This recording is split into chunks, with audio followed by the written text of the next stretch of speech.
I loved your point about if don't be afraid to say something nice. Yeah. Because I think sometimes folks are so guarded these days now, right? And say hello, smile.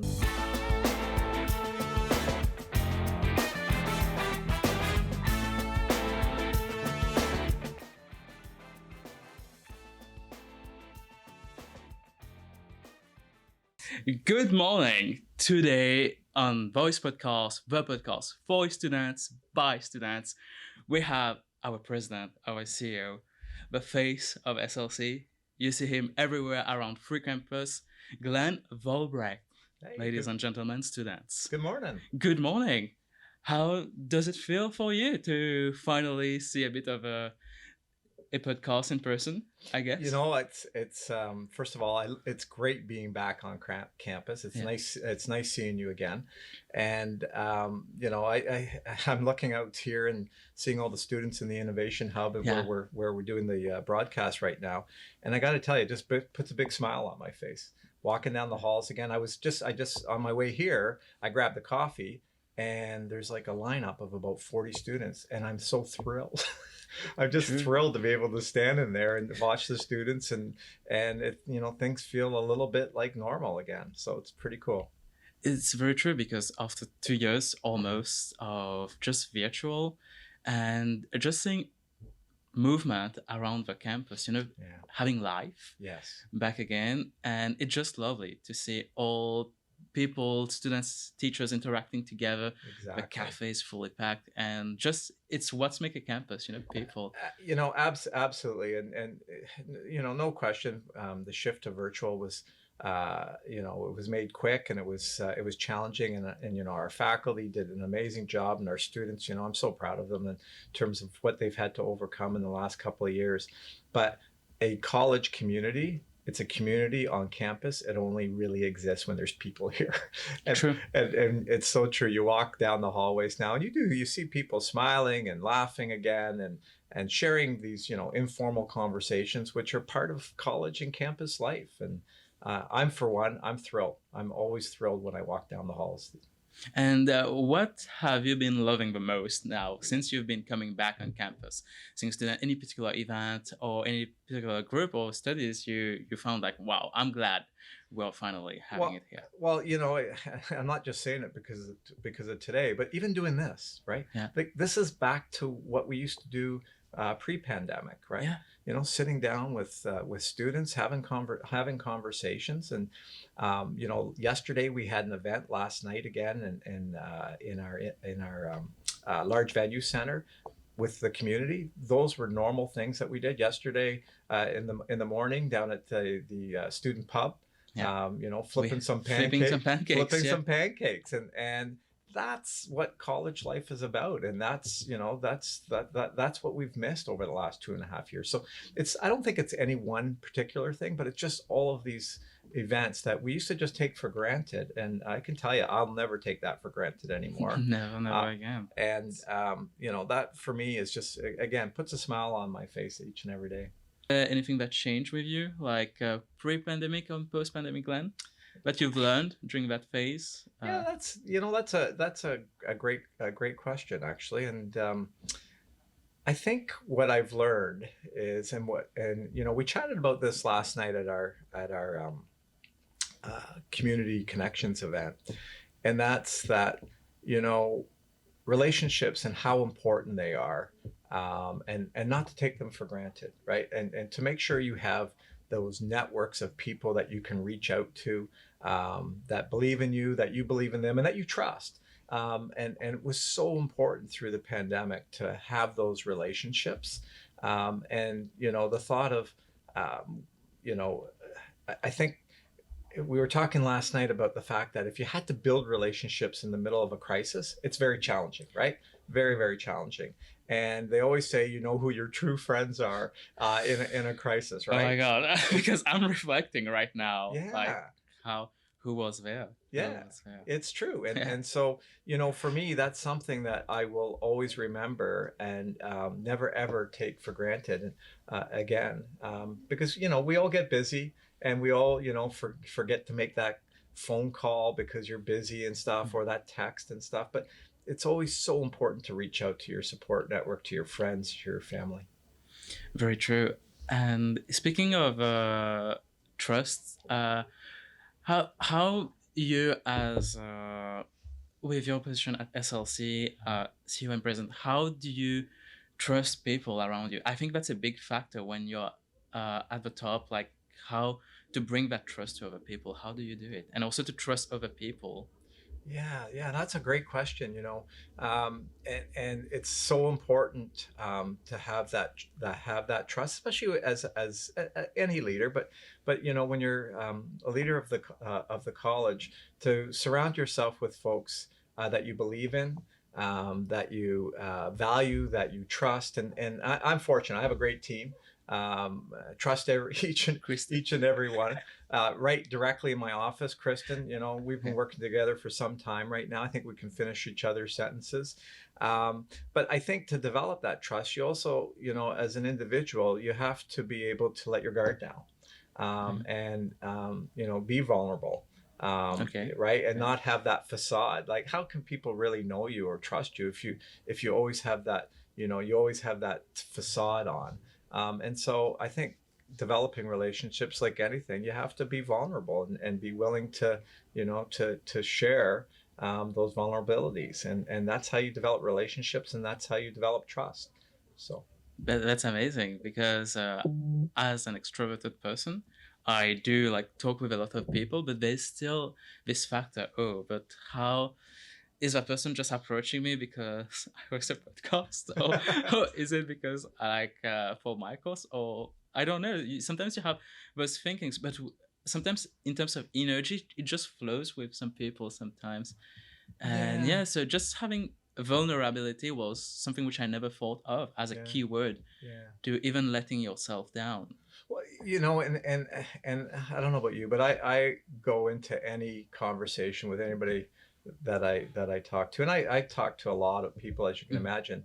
I trust everybody. Everyone has 100% trust from me until you don't. Do you know what I mean? Yeah. So like I go into it trusting people, and until some people prove unfortunately otherwise, right? Yeah. And then you move on, and that's fair.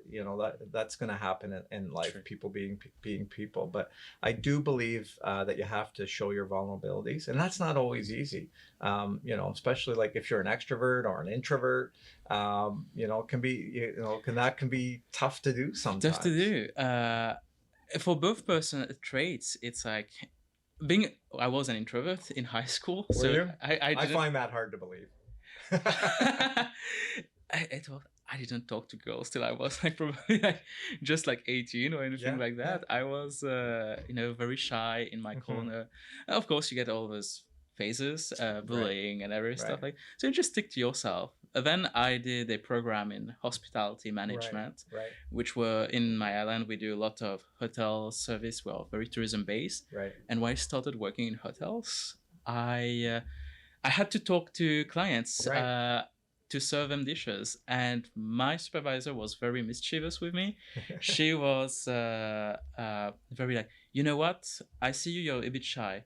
So our hotels used to host fashion shows and stuff like that. You will serve only the table where there are girls. Right. And so I would get used to this, and it was just like that. I stopped being shy. So, very good. Very good. And that's a very unique way of getting extroverted, but it worked for me. Right. And hence, I removed this barrier that, we are all just human, we just, people react like the same, whoever we are, and everybody's human, a living being. That's a great, a great philosophy. Growing up, I was very shy. And you can't, this is a podcast, so our viewers can't see me, but I blush very quickly, very easily, would get embarrassed and stuff. And you never overcome that. Actually, I still do. But I think, in terms of introvert, extrovert, you can be an introvert and learn how to, be able to be social, be able to communicate. But it takes a lot of inner energy, right? And so I'll finish a day sometimes with, like today, for example, probably I have, I think, 4 speaking engagements. great, we'll be ready. I'm used to doing that. I think I do about 160, 170 a year now and have for the last decade. But when I get home, I'll be whipped. I'll be exhausted, right? And I just want to get a book, a cup of tea, and just like veg for a little while, right? And that's, I think, the difference sometimes between introverts and extroverts, right? Extroverts get energy from a lot of people. Yeah. I need to wind down a bit, and be by myself for a bit. So I mean, that's the beauty of it, though. Like, after a whole day of communicating with people, and just to have a moment for yourself with a book which you're reading and Right. that cup of tea, it's that little, I don't know how much, 30 minutes, 1 hour, maybe. It's the beauty of it. I It find it is. beautiful. It's again yin and yang. I love yin Fair and enough. yang. Yes, It's like exactly. having balance, even if it's just 1 hour in a day that Yep. you're to yourself. It just re-equalize everything, Yeah, it which does. was all the 18 hours, like you said at the beginning, you're going to be here. It's just fascinating. How do you do it? Like, how long have you been doing this at SLC, working 18 hours, 12, not counting, not counting. How long? Well, so I've been at St. Lawrence. It's always easy for me to remember because I started in 2000, right? So it's really easy. I've been here for 22 years now, going into my 11th year as president. So SLC has been my home for a long, long time, and I love it here. I love what I do. Every day I wake up with a smile on my face, but it is about balance.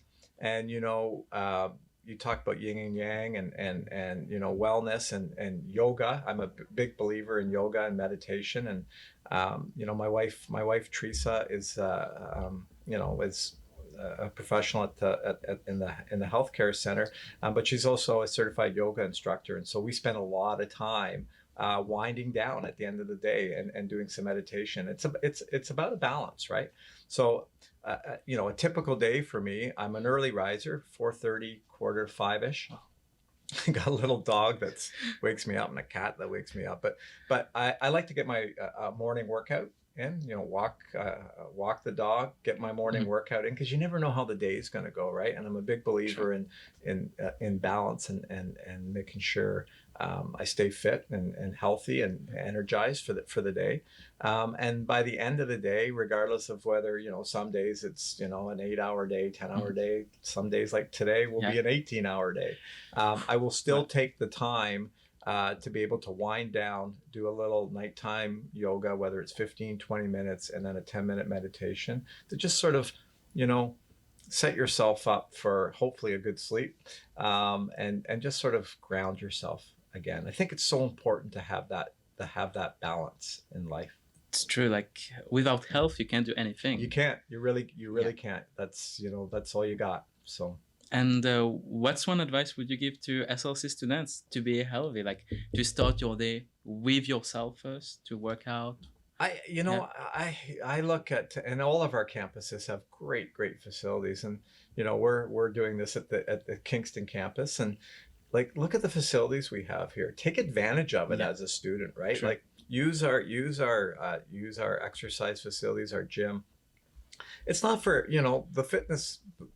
It's not for everybody. It's whether it's weights or this kind of thing. Go for a walk, right? True. Just go for a walk around the campus. Go across the street to Lake Ontario Park. Grab a coffee. Beautiful tea. park. It's beautiful, right? And just really set your intention for the day, because it's been a while since I've been a student, but student life is a lot of fun. There's a lot of interaction, but it's also very challenging, very difficult, and very stressful as well, right? You got exams, you got papers, all kinds of things. So it's important to really center yourself at the beginning of the day. Have a fantastic day, and at night, do that again. Ground yourself, balance. Whether you're going out with friends or anything, take some time for yourself. You got a lot of pressures as a student sometimes, and it's important to take time for yourself. It's true. Like, pressure is like, it depends how much you can handle it. Also, of the pressure.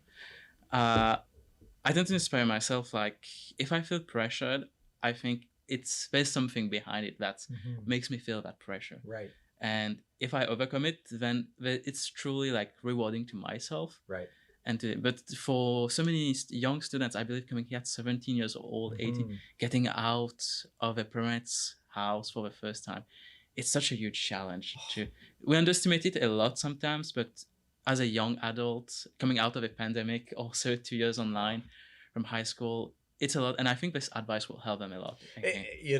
And thanks for that reminder too, because you're right. Like, that's one of the wonderful things about college is we have students from the age of 17 to the age of 57, 58. 57, 58. Yeah. You're looking at me like that's old. Remember who you're talking to here. but absolutely, and that's what's so unique about college, and you're in terms of our students from all over the world, like yourself, and we have students that are 17, 18 years old from across the globe, in the middle of a pandemic. I think back to myself when I was 17.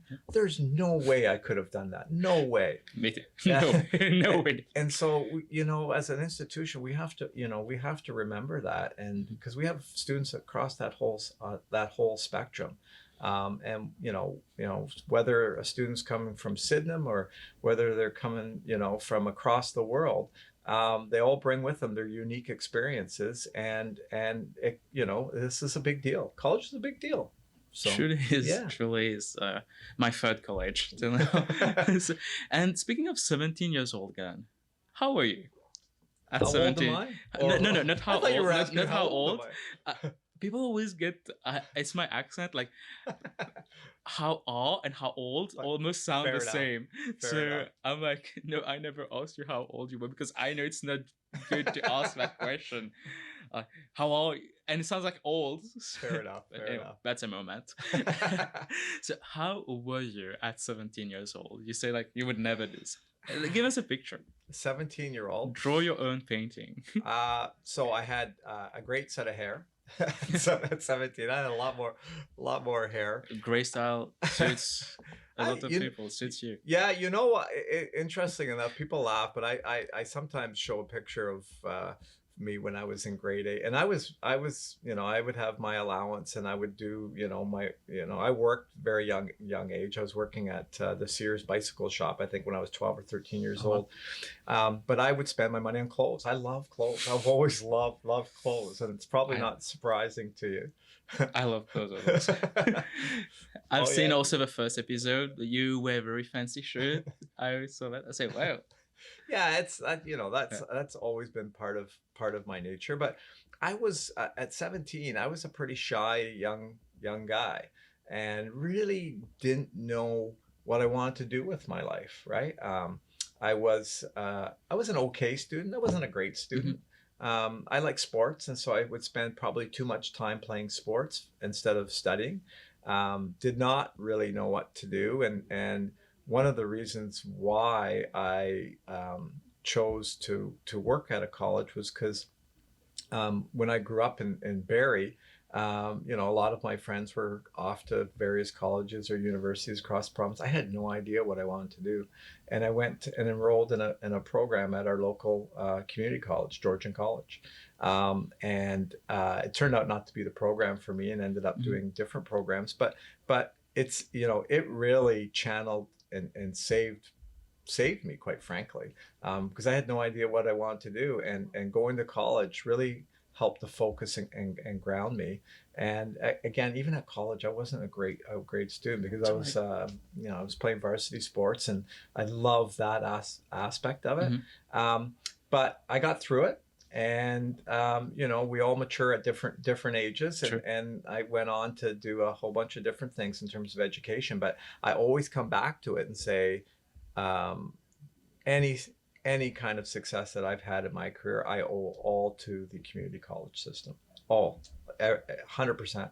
And so that's why when the opportunity came to be able to work at St. Lawrence, I just jumped at it, because I just recognize that when what colleges can do, we have the opportunity when you work here to help shape people's lives, and that's a pretty cool thing, to wake up in the morning knowing that in your own small way you can help shape people's lives. True. And very, very, very cool. So anyhow, I as you can see, I drifted off. No worries. I drift along too. I was reflecting of what it was like to be a 17-year-old again. I drift so much apart. Like my friends keep telling me to shut up.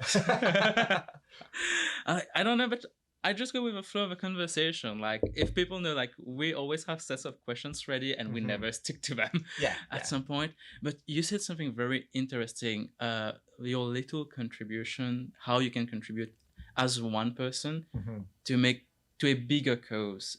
And speaking of that, I think colleges, even not shaping lives, it shapes society as a whole. Like it's your first interaction as an adult, I would say young adult, and how it shapes yourself, who you will be in life, but also how you interact with society as well, and how it's always constantly changing. I always say society keeps changing. So how do you adapt yourself to different situations? Will I be in 20 years the same person? Not, because there were some changes that will happen.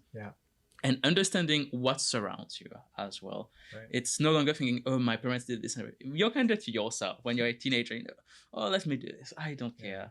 Now that you need to find a part-time job, you need to do stuff. It's just so much that, oh, there's so much more happening in life. Yes, exactly. And you break out of that illusion.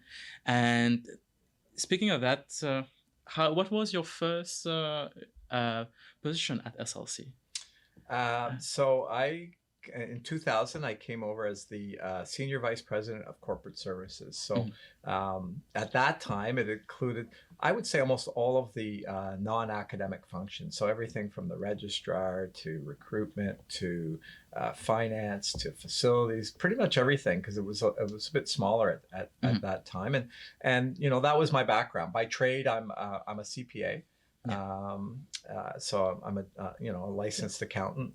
I've also got a master's in public policy and management because I'm very interested in the public policy piece. But it was a great position because it really allowed me to learn and understand all of the support services for students. So student services, which we now call student success, reported into me as well.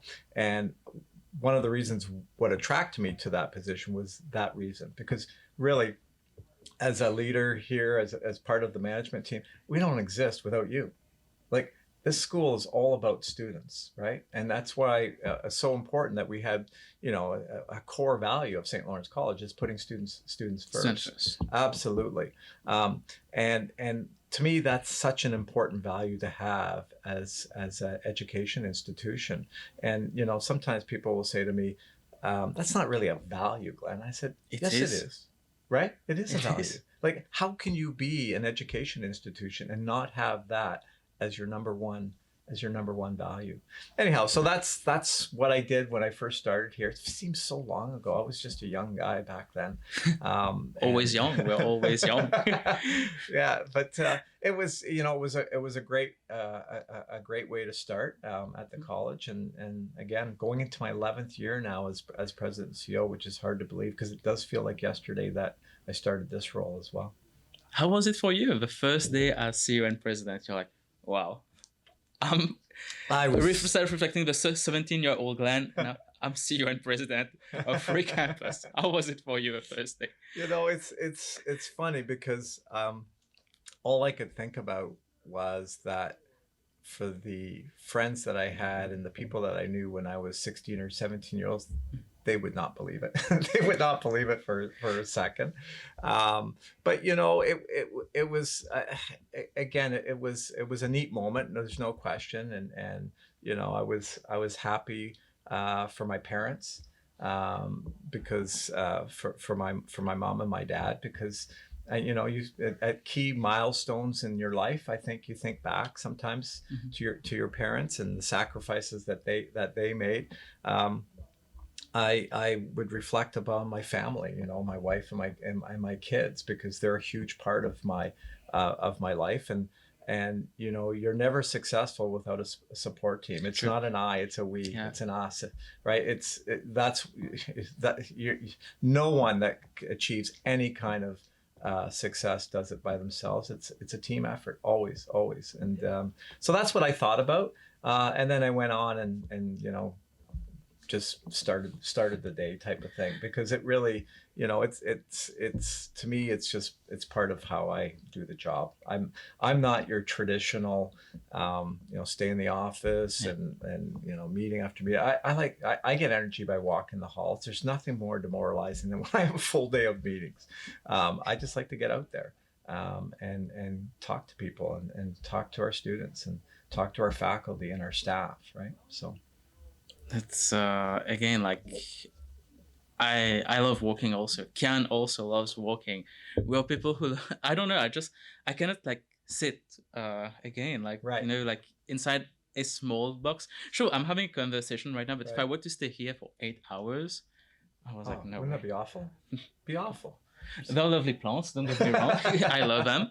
That's why I choose this place. But anyways, you said like SLC was small back in Hmm. 2000. Flash forward 2022, Hmm. it's magnificent campus, 3 different locations. Hmm. And what changed throughout those 22 years? What Yeah, really made it grow so much? I think, and it's a beautiful college, and all three of our campuses are outstanding, and I think, it really, for me anyhow, it changed. My first year, as president, I had the privilege and the opportunity to develop a new strategic plan, and that's always a nice thing to have coming in as a new president, to be able to sort of set that vision for the next 10, 15, 20 years. And when we determined and declared that we are going to be a globally recognized institution, I think that was a defining moment for us. It meant that we're not only going to be the best college that we could be in Eastern Ontario, but we want to be the best college in the province, in the country, in the world. And I think it was so important to sort of rally folks towards that vision. And right now, when you look at it, and you see, the diversity in our campuses and in our communities, it wasn't always like that. And people sometimes forget, the what a challenge it was, 10, 11 years ago, to get folks to commit to that vision. We would have anywhere between 60 to 80 students from around the world in Wow. 2011, 2012. That's it. That's close. That's it. Yeah. That's it, right? And now, we're well over 2,000. We have partners that have over 4,000, 5,000. Like, our college has totally changed in terms of its cultural makeup. And that has been such a joy to watch and to participate and be a part of. And it's been wonderful to see how it's shaped our communities as well. So, yeah, it's really changed a lot in the last decade. And what were the it's more technical aspect of it. What were the keys to the success of making SLC internationally more recognized? I think, and it is more the technical piece. So, I am a big believer in strategic plans. And I know people's eyes are probably going to gloss over on the on this podcast right now, but we have our strategic plan, SLC M5. I'm a big believer in following a blueprint for what you want to do, and then communicating it to the organization, and having everyone buy into it. And so when we developed our strategic plans, it wasn't, Glenn sitting in an office, or the team sitting in an office coming up with our strategic plan and saying, okay, this is what we're going to do. We engaged with our faculty, with our staff, with our community. We spent months talking to people and building our strategic plan. So by the time we had published our strat plan, it wasn't Glenn's strat plan. It was our community's strategic plan. And that, to me, was the biggest reason for the success, because it was a plan that was developed by everybody. And so everybody bought into it. And without that, I don't think we would have achieved what we've been trying to achieve. The other big piece of that was that we spoke a lot about values. Right? We spent more time actually talking about values than about our strategic plan. And to me, there's an old saying that culture eats strategy for breakfast. It was Peter Drucker, I think, came up with a famous consultant. And it's so true, right? So unless you've got an organization, a community aligned in its values, it doesn't matter what kind of plan you have, you're never going to achieve your goal. But if you have a community of employees and community and students that believe in and are aligned in their values, well, that's when magic happens, right? That's when you're going to do some pretty neat things as an institution, and that's why we spend a lot of time on values. That's Did your eyes gloss over that? Sorry about that. no worries. No, good. No, it's I really love the part where you say like you put the community at the forefront of everything, because the plan is not like discussing in an office. Hey, we are going Yeah, to do this. It's not like old friends college. Like we're all our little clique doing exactly. so many great ideas, great businesses start with the right intention. Right. But then the right intentions become all clique stuff in a circle, and then it doesn't work out for obvious reasons. Yeah. And just putting, I think, like the community, like I think you went, I don't know to what extent you went, reaching Kingston as a city, I guess was very important. How would this impact Kingston from the faculty members, even to a level of Ontario? I guess there should have been a lot of process. Yeah. We know, and very astute observation. Like we reached out to our community, beyond the college borders, in Kingston, Cornwall, and Brockville, because we really see ourselves as an Eastern Ontario college. Again, with trying to be the best we can in the province, the country, and the world. But the plan, I think, has been successful because we engage with our local communities. So, and so now, what does this? Would you say drive those 20 years? Are there particular students' stories, journeys that marked you? In a positive way, also, or that inspires you till today? Yeah. It's interesting because right now you're inspiring me, and I mean that. It's like our students. I've said this time and time. They're remarkable, right? Our students are truly remarkable, and I've sat in so many student presentations. Capstone presentations and classes with where our students are presenting to employers in our local community, and at first I would get blown away. I'm so surprised. Now I don't anymore, because our students are incredible. They really, really are, and I love watching and students progress during their time here, and so I don't have one in particular, because I wouldn't feel that would be fair, for example. True. For all many, and little things make a difference, right? Like yesterday at the community event, Agam said, our student association president said, I remember, Glenn, when you said hello to me in 2018. And I thought to myself, he said, you smiled at me in the hall and said hello. And I thought, it is such a great reminder of how important it is to be present at all times, and not just walk down the hallway with your head in the phone and stuff like that. True. And that, little actions can make an impact with people, right? And so even like that, and he did a great job. He did a great job last night as well, which isn't surprising. But I see our alumni when I go into the neighborhood, in our community, and you see them in all walks of life. They're winning Premier's awards. They're winning Business of the Year awards in our local chamber. Our students go on to do some pretty amazing things. And again, I'll go back to that thing about, I said at the beginning, one of the privileges of being able to work at St. Lawrence College is to know that in some small little way, you have an impact and you can make an impact in someone's life. But I'm always so impressed with our students and what they do. And, you're a natural at hosting this as well. I do my best. You do a great job. And that doesn't surprise me one iota, because I'm used to the amazing things our students do. Well, thank you. I think every student is going to say thank you, Glenn, for regarding us as talented, because it's so important. I believe in some ways, like we tend to become more and more individualistic as we grow up. Right. Like even society is shaping us to be, Right. oh, but you need to be on your own.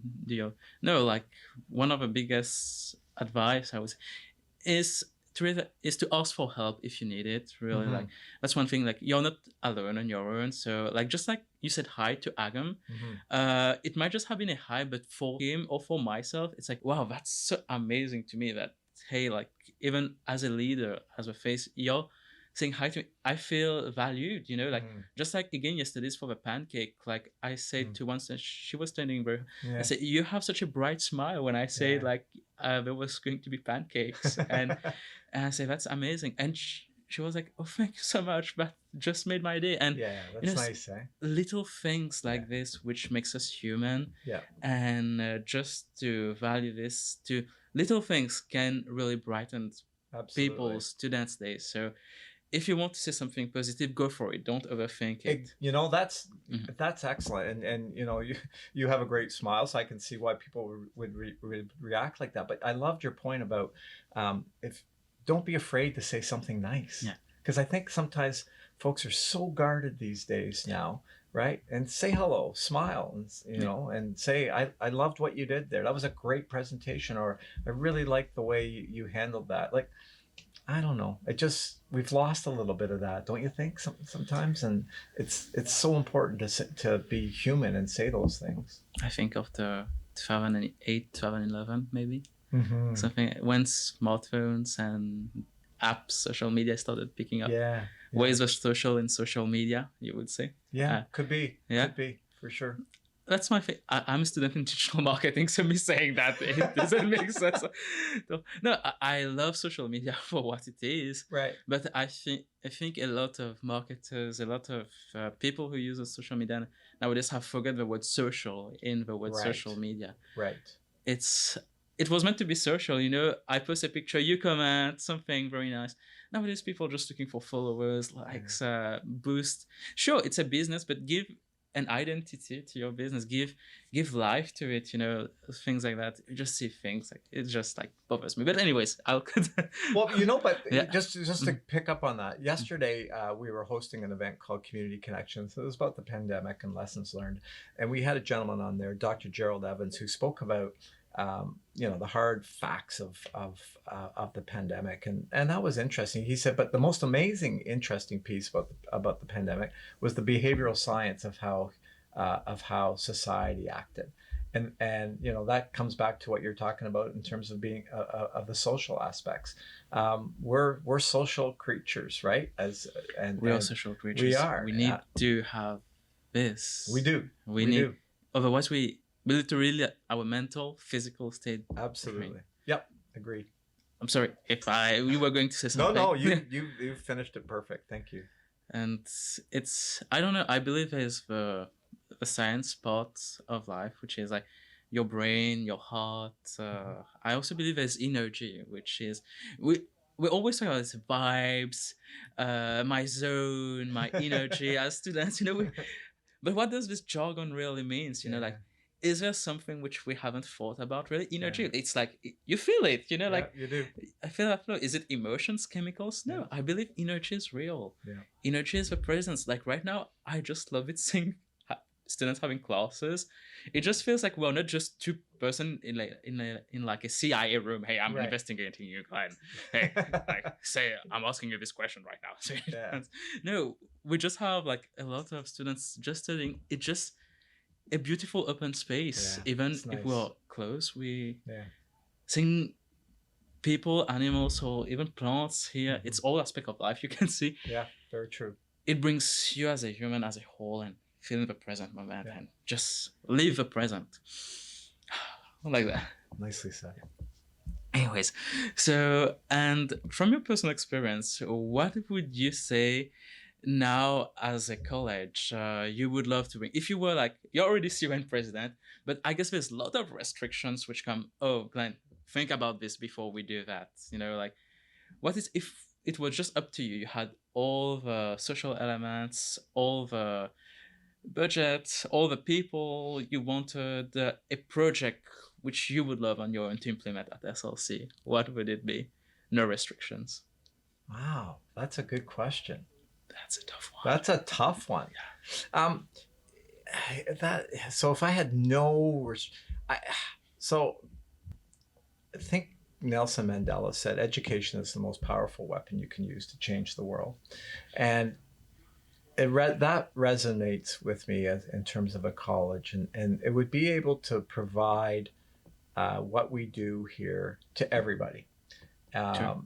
And no restrictions for access, no restrictions, in terms of um, folks that have the opportunity to attend our college, because um, that when you think about that quote, that is so true. Education is so important, and it would be amazing if we could just open everything up to our entire community, without restriction. And for the most part, we can. And so when you first asked that question, I thought, well, what I do, I would just do more of what we're doing now, because I think, as a college, access is so important for us. But I would be able to expand it even more, right?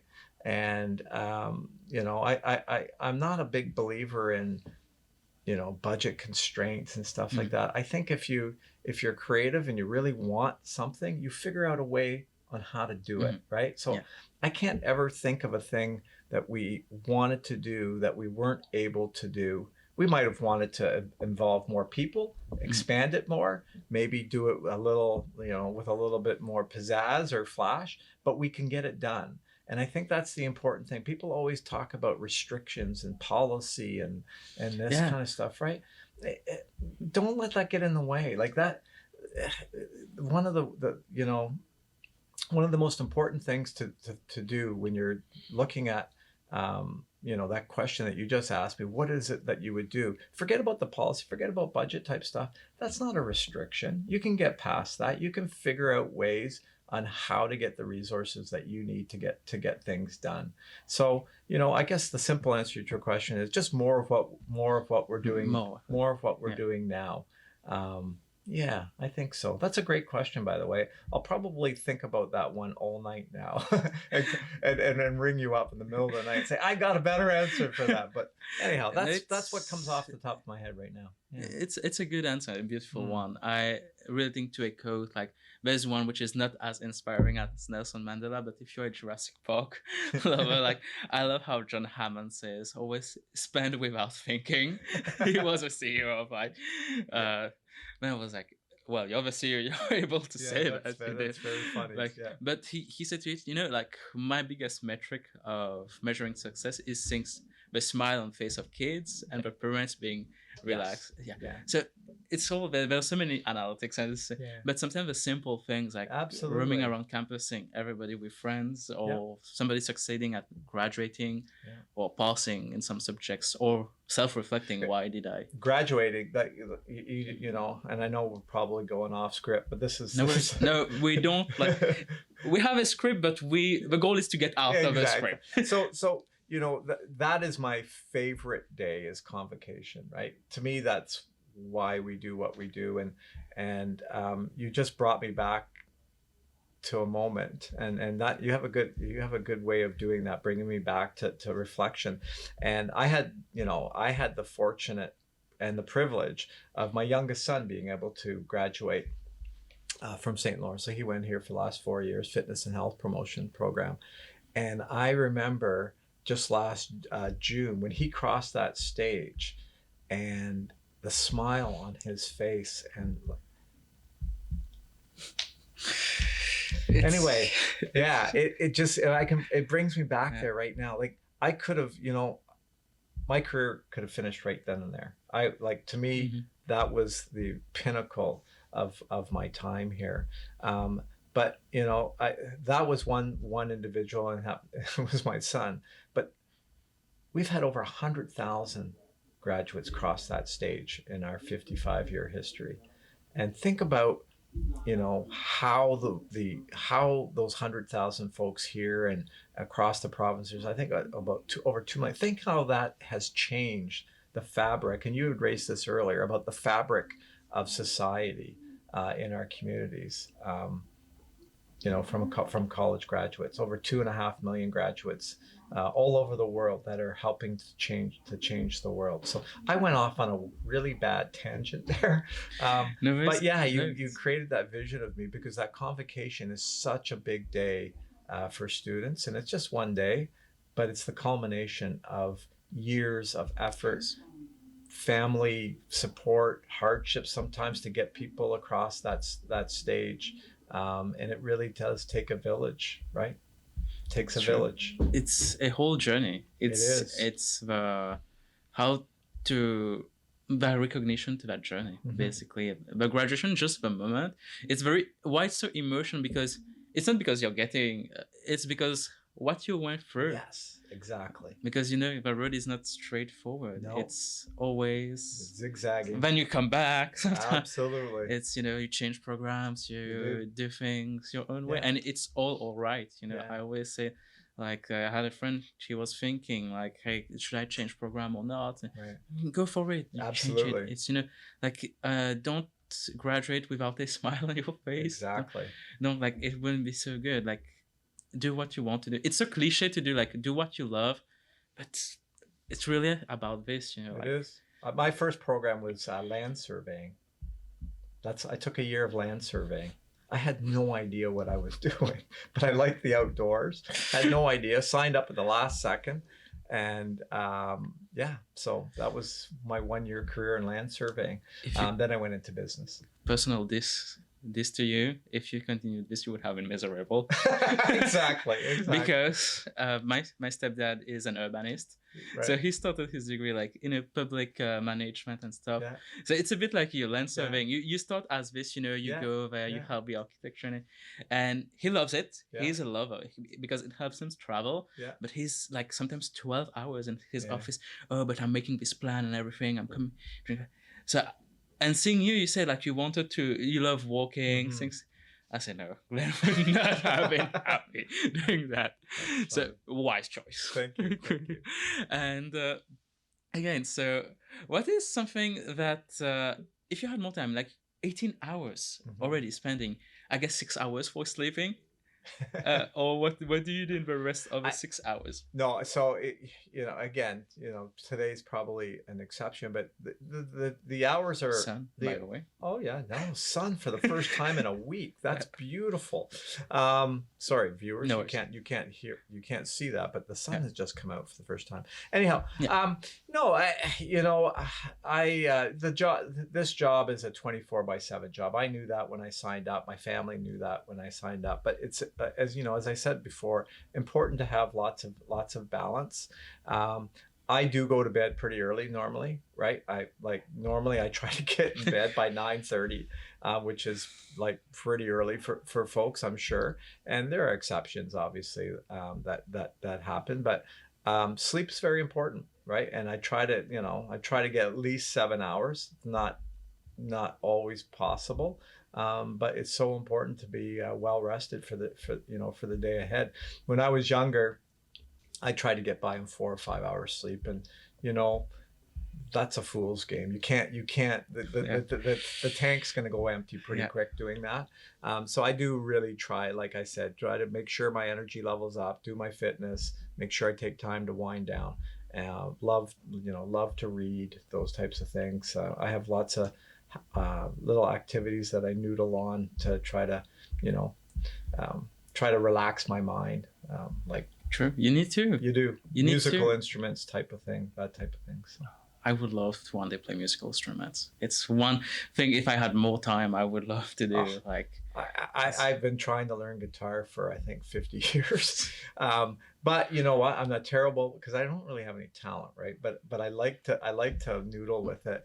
But if I pick up my guitar, I'll get lost. Like I can spend 20-30 minutes, and my wife will say, "Where are you?" Right? Like what? Like we're supposed to go out to do this thing, and I go, "Oh, sorry." And I was just because I picked up my guitar, and I just get lost in it. And I think everybody needs something like that. For me, it's guitar. For others, it's something else. But Strumming. strumming. Yeah, I love the guitar. So Well, we have open mic on Wednesday night yeah, I at knew St. you were gonna Larry's. say something like that. No, I am not of that caliber whatsoever. I like to play for an audience of one, and that's myself. True. I have a DJ set controller. I leave it at Oh, home because nice. I was like, I know I would get distracted if Yes. going back. There was something that you said, like, recharging your batteries. Mhm. Getting back is like, again, like, if you can charge your phone to 100%, why not Yes. charge yourself Exactly. to 100%? So important. Sleep is so Yeah, important. it is. I felt the impact of it when I said no. I had a lot of assignments to do the last 2 weeks, Yeah. and I sustained on 3 hours of sleep Yeah, and that's- Americano double shot of espresso in it.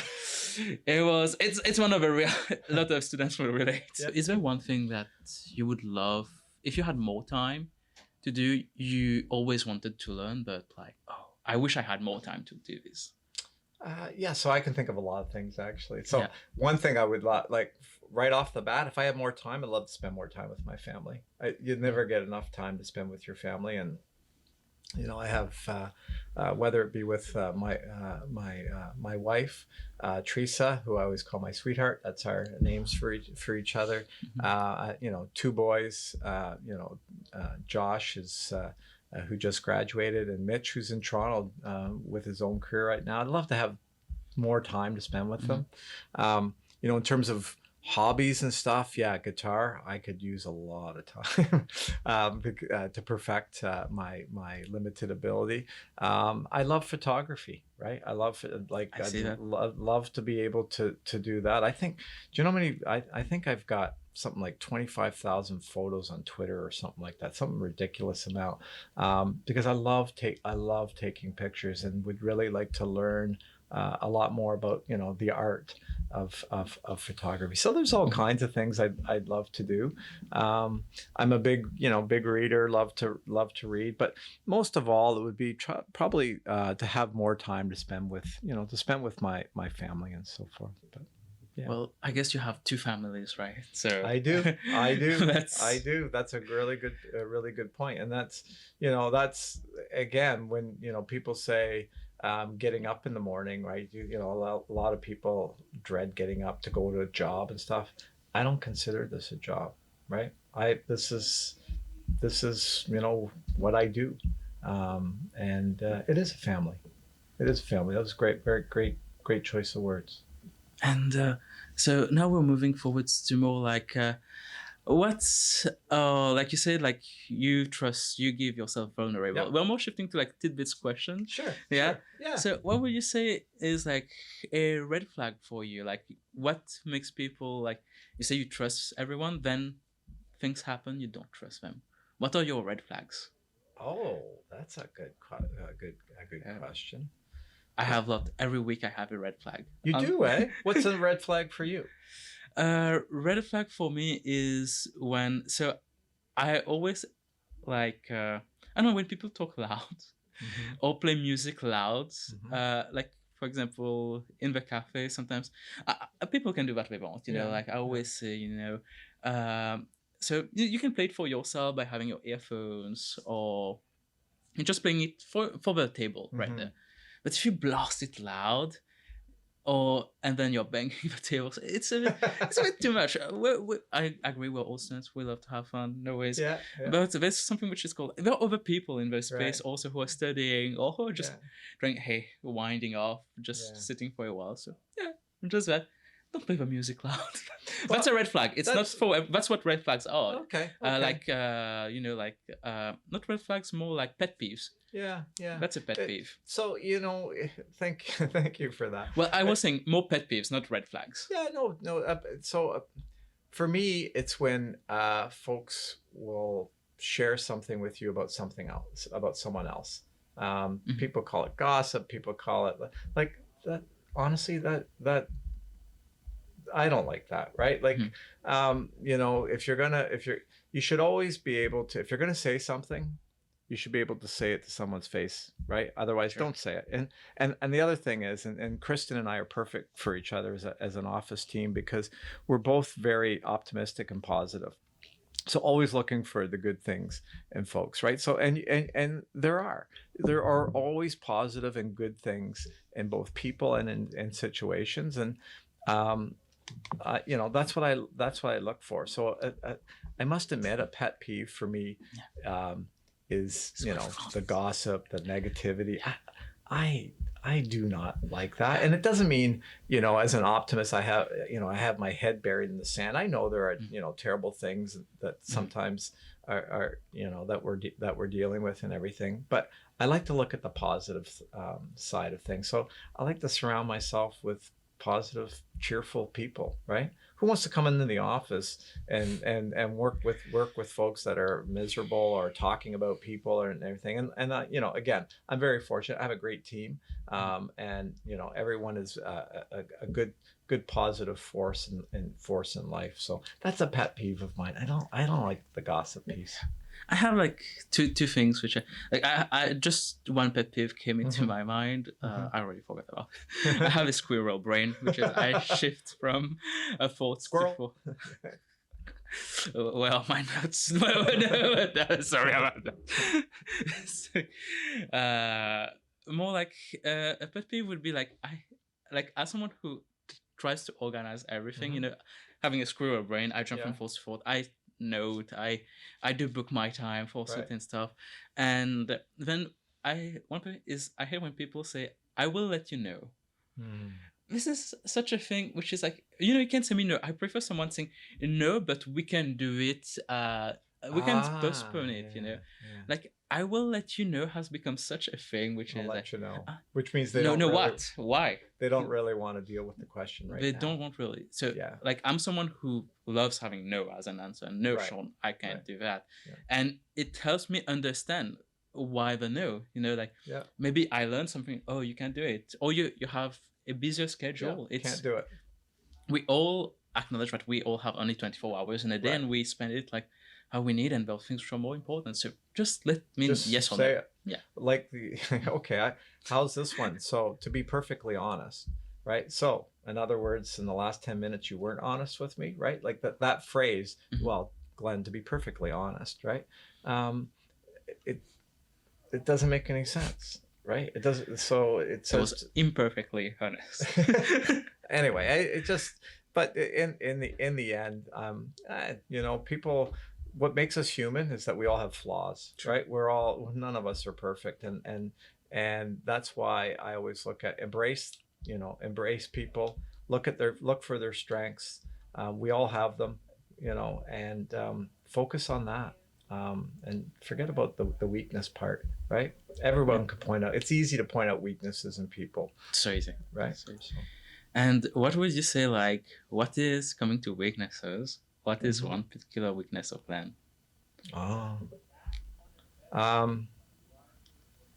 So I have a ton of weakness. You should interview my family. They'll give you a whole list.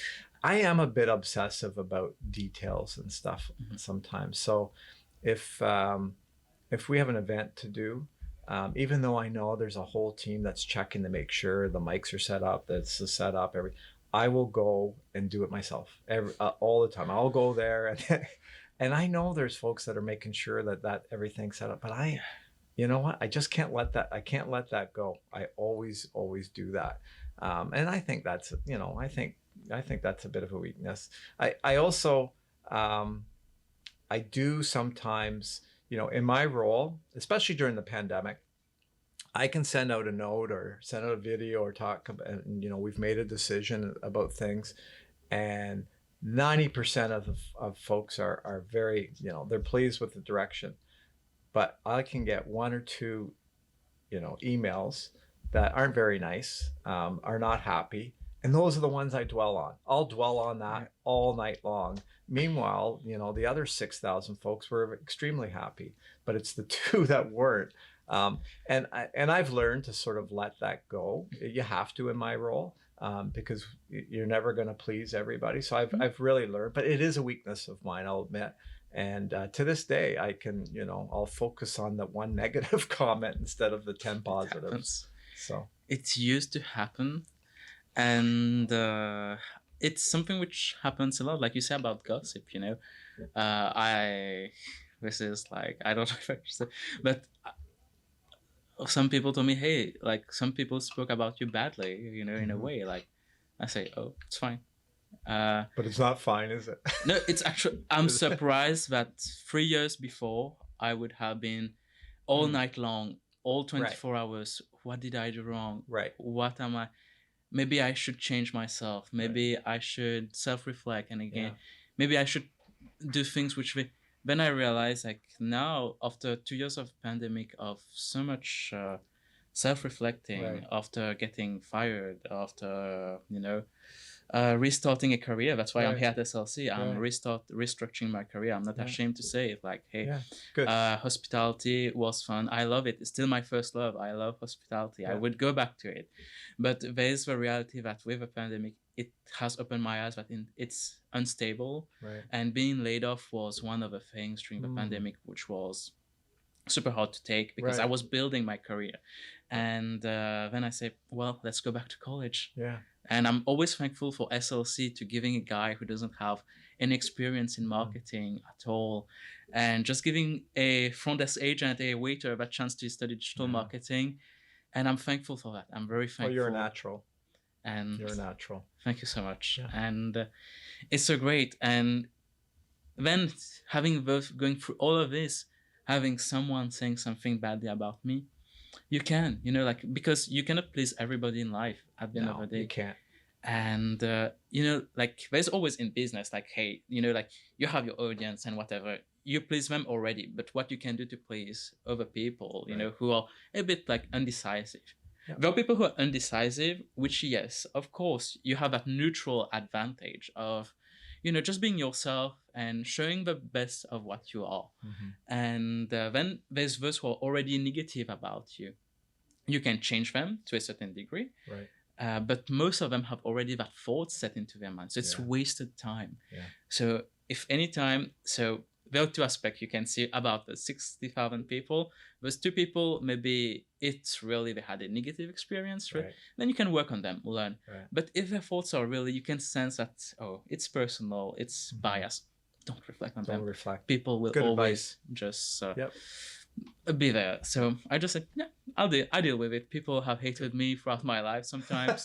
It's fine. I'm not the best human. I always tell people I have lots of flaws just like you. I tend to be very blunt sometimes. And sometimes I can be very trashy in my thoughts. And I say, oh no, I shouldn't have said that. I'm a good person. Why did I say this?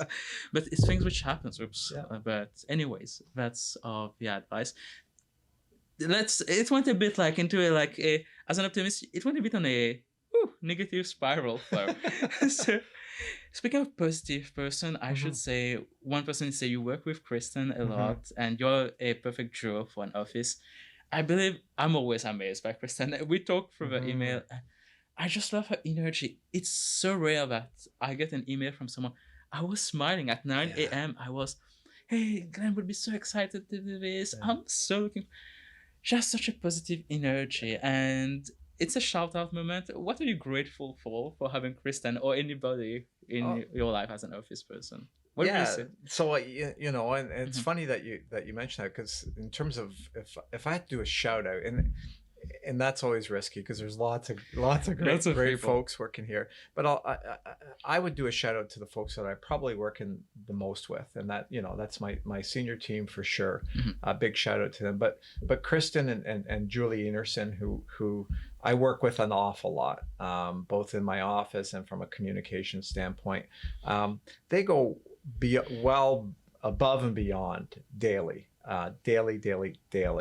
And huge shout out to both of them, to the senior team, and we've got some great folks in this organization that are really doing some groundbreaking work. Our new director of belonging and EDI, Carmen Law, doing some great work out there, and our Helena, our Indigenous knowledge keeper. Like these folks are doing really, really good, positive work. And but again, I've gone down. You've got me going down naming people, and I don't want to name people Yeah. because someone will say, "Well, what about me?" But you know, I'm fortunate. I have my immediate circle with Kristen and Julie. I'm very blessed and to have that positive energy in my office, and you know, we have a great team at SLC. Great group of people. And now coming back more like quick fire, plant and Mhm. protect. Why the shirt? Plant and protect. Oh, this? Yeah. Yeah, it's, you know, it's sustainability. Yeah. This shirt brand that I like to wear, I think for every shirt that you buy, they plant a tree, and Oh, and okay. I you know, I think I think, oh, you want to see my shirt? Oh, there you go. I'm getting stage instruction there to show my shirt. It says plant and protect.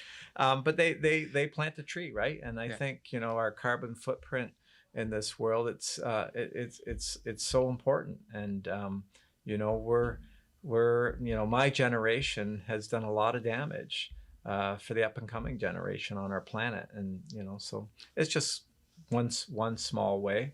But I was wearing a jean shirt, but it got very hot. Got very hot here. It is here. Yeah. But yeah, that's why. Amazing. I don't like always like generation clash. It's such a thing. You know, every generation clashes with anyone. I clash with my parents sometimes. Yeah. It's fun past conflict solves bring solution. I always say, and but I would say like how much did your generation know? You know, like nowadays we have so much resources, so much knowledge.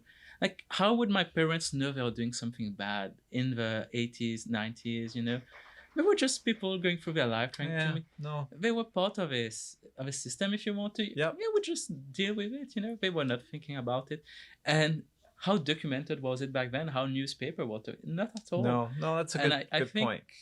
people like you know, who are like us, maybe around like the age of my parents, they should not feel bad about it. You know, if they did something which was wrong, there's so much that we know, and to just point fingers at hey you it's because of you. You know, it's a hard thing to tell. So I don't think. There's an acknowledgement which goes through. Yeah. Let's work towards a solution. Yeah, and, absolutely. And that's more towards it. You know, all this argument, people argue every day on Oh, they social. do. They do. Let's just put our positive energy and Yeah. work towards fixing the problem. Fixing the problem, finding Exactly. solutions. Agree with you 100%. And what else do we have? And music, guitar. Any particular track you love at the moment? So, well, Or a you just talk about a playlist or a track. You know what? This song's on my mind lately, and I think I must have seen a video recently. So, Tiny Dancer, Madman Across the Water is the album, Elton John. Okay. Love that album for a whole bunch of reasons, and Tiny Dancer is such an amazing song. But you know, it's interesting. I did see a video. That's why I did see a video about this recently, because Elton John, and he's, you know, he's still performing, right? In his mid 70s. Amazing. Just an amazing artist.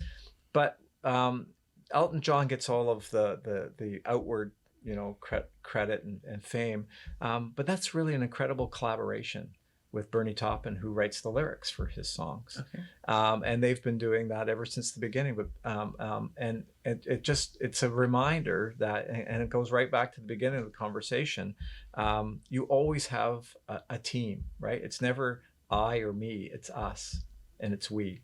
And that's a great example. But this video, if you ever get a chance to see it, he's literally composing the music, because Bernie Taupin would write the lyrics and Elton John would provide the music and the vocals.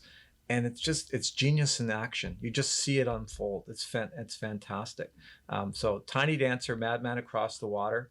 Note it down. Love, and I love a lot of different artists. I believe in terms of my guitar playing, I'm learning bluegrass. I grew up in a house where my mom loved country music. I didn't like country music when I was younger, but as I age, I find I like it. I like the simpleness of the lyrics and the messages that are sung, and so I'm learning some bluegrass, And the guitar I have is Sheryl Crow. It's a signed guitar by Sheryl Crow, a Gibson guitar and I was a big fan of Sheryl Crow. Still am a big fan of Sheryl Crow. So those are a couple of things in terms of music. At dinner time, it's jazz, classical.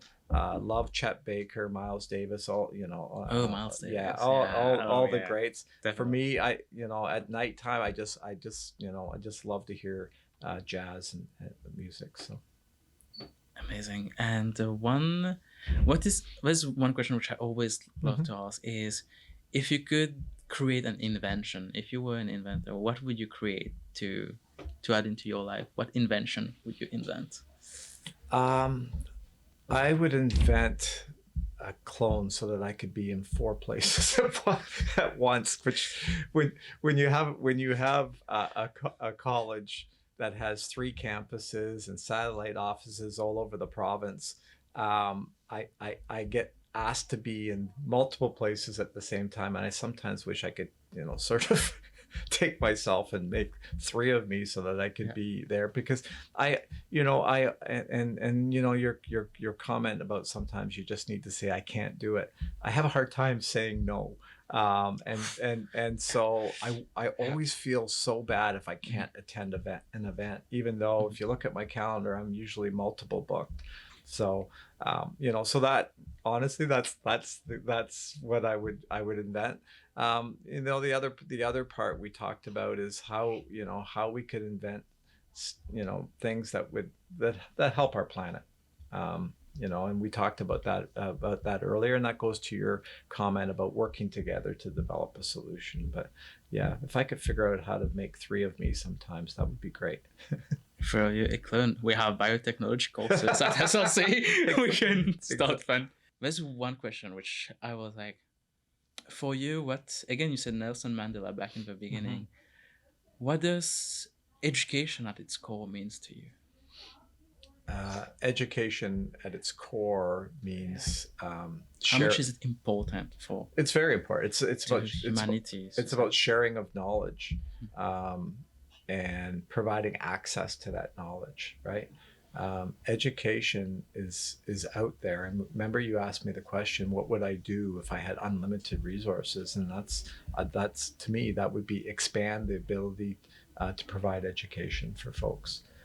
There are still so many that in on this planet that don't have access to education, and to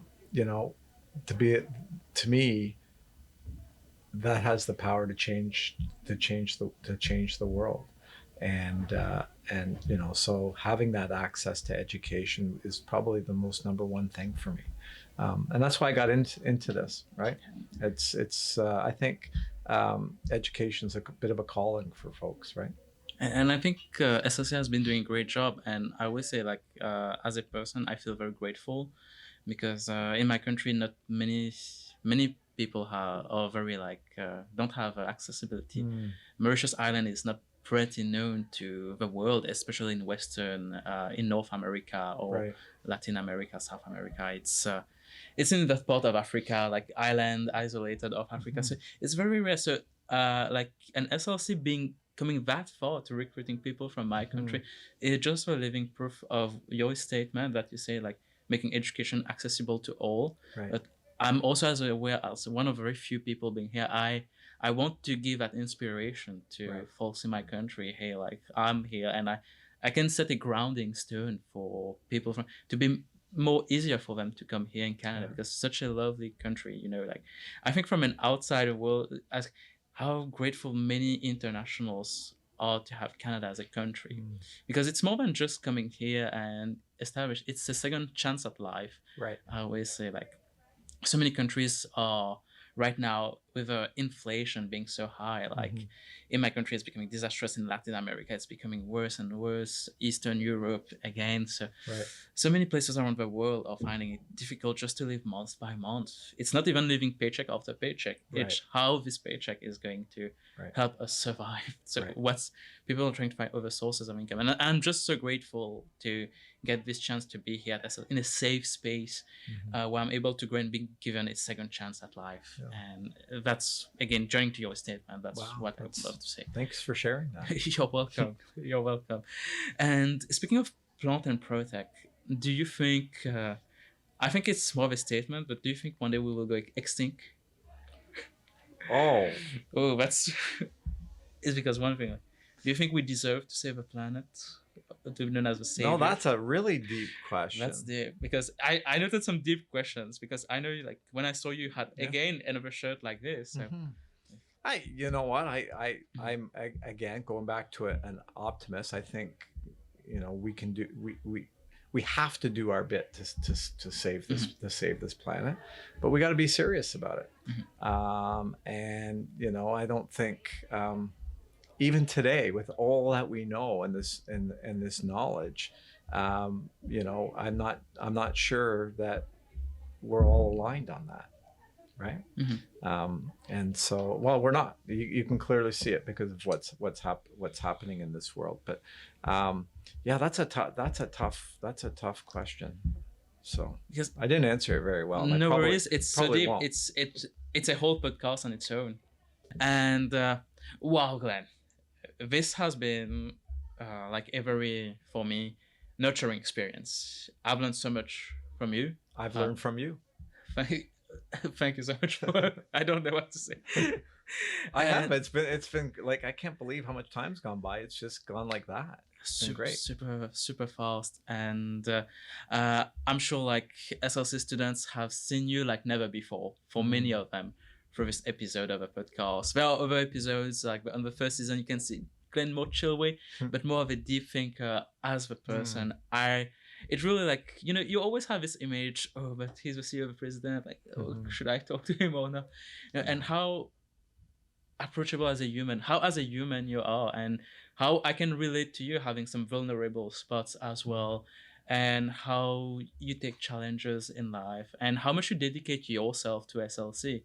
And it's so inspiring, and you surround yourself with the right mentality as well, the right people. And thank you so much again for giving us like 2 hours of your time and being on this podcast. Can and me and the whole podcast team, the Student Association. You're a great interviewer, and it didn't feel like it felt just like a nice conversation, which is comes back to a lot of what we were talking about too, right? It's about having conversations. It's about having conversations, exactly, connecting as human beings, being social. Exactly, being social. There you go.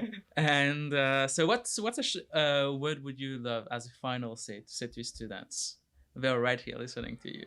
A final word? Yeah. I just, first of all, I have the utmost respect for all of our students. You all come from different, different cultures, different backgrounds, and your road to St. Lawrence has probably been a different path for each of you. My one thing I would like to say is, really enjoy your time, be present here, enjoy the experience, and get everything you can out of your experience here. It's it's a privilege to be able to have education, folks from around the world. Not everybody has that access. You do. Make the most of it, enjoy it, and have some fun. Right? You gotta have fun. You gotta laugh. You gotta smile. You gotta have some fun. This is a great time in life. Enjoy it. And we cannot end the podcast. Enjoy it, And I hope that you enjoyed this episode with us. Kian is here. He is now you have seen him on the previous episodes. He is now officially of the team of Voice Podcast. Coming closer. Yeah, Kian is officially SA Voice Podcast team. And on this note, follow us on Instagram, SA Voice Podcast.